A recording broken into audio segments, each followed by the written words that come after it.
Others with a more secular approach who have also been very successful. Let's take Warren Buffett of Omaha, Nebraska. If you had put $10,000 in 1965 into his company, Berkshire Hathaway, you would have $1 million today. Warren was a chapter in my 1972 book, Super Money, so I've known him a long time. He learned his trade with Ben Graham, the original dean of security analysis at Columbia University. I don't think Warren has ever been on television until this interview, and he has certainly never courted publicity, but recently he got a lot of it when he emerged as the key figure in the takeover of ABC by Capital Cities. Warren will be the largest shareholder of the new company, and his own net worth is now far in excess of $500 million.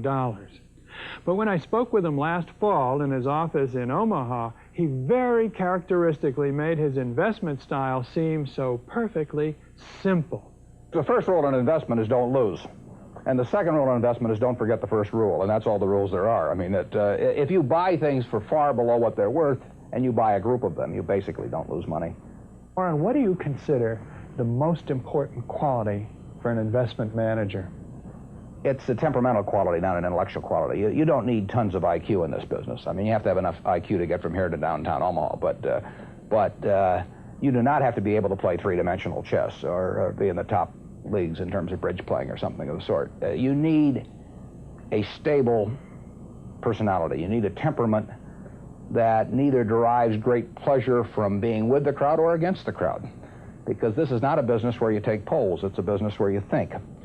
And Ben Graham would say that you're not right or wrong because 1,000 people agree with you. And you're not right or wrong because 1,000 people disagree with you. You're right because your facts and your reasoning are right.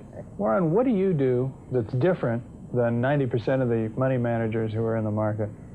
Certainly most of the professional investors focus on what the stock is likely to do in the next year or two, and they have all kinds of arcane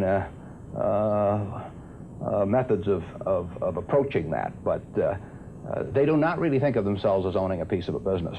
The real test of whether you're investing from a value standpoint or not is whether you care whether the stock market is open tomorrow. If you're making a good investment in a security, it shouldn't bother you if they close down the stock market for 5 years. All the ticker tells me is the price. Yeah. And I can look at the price occasionally to see whether the price is outlandishly cheap or outlandishly high, but prices don't tell me anything about a business. Business figures themselves tell me something about a business, but the price of a stock doesn't tell me anything about a business. I would rather value a stock or a business first and not even know the price, so that I'm not influenced by the price in establishing my valuation, and then look at the price later to see whether it's way out of line with what my value is. So Buffett chose to stay in this world, Omaha, Nebraska, where corn grows just minutes from downtown. Now, Omaha is a nice town, but nobody claims it's a world financial center. Here, the only thundering herd is actually on 4 feet. Don't you find Omaha a little bit off the beaten track for the investment world? Well, believe it or not, we get mail here, and we get periodicals, and we get all the facts needed to make decisions. And unlike Wall Street, you'll notice we don't have 50 people coming up and whispering in our ear that we should be doing this or that this afternoon. You appreciate the lack of stimulation here? I like the lack of stimulation. We get facts, not stimulation here. How can you stay away from Wall Street? Well, if I were on Wall Street, I'd probably be a lot poorer. You get overstimulated in Wall Street, and you hear lots of things, and you may shorten your focus, and a short focus is not conducive to long profits. And here I can just focus on what businesses are worth, and I don't need to be in Washington to figure out what the Washington Post newspaper is worth, and I don't need to be in New York to figure out what some other company is worth. It's simply an intellectual process. Well, and the less static there is in that intellectual process, really the better off you are. What is the intellectual process? The intellectual process is defining your area of competence in valuing businesses, and then within that area of competence, finding whatever sells at the cheapest price in relation to value. And there are all kinds of things I'm not competent to value, but there are a few that I am competent to value. Have you ever bought a technology company? No, I really haven't. In 30 years of investing, not one? I haven't understood any of them. So you haven't ever owned, for example, IBM? Which Never owned IBM. Marvelous company. I mean, a sensational company, but I haven't owned IBM. And so here is this technological revolution going on, and you're not going to be a participant. Gone right past me. Is that all right with you? It's okay with me. I don't have to make money in every game. I mean, I don't know what cocoa beans are going to do. I don't, there are all kinds of things I don't know about, and that may be too bad. But why should I know all about them? I haven't worked that hard on them. In the securities business, you literally every day have thousands of the major American corporations offered to you at a price that changes daily, and you don't have to make any decisions. You have to make nothing is forced upon you. So there are no called strikes in the business. The pitcher just stands there and throws balls at you.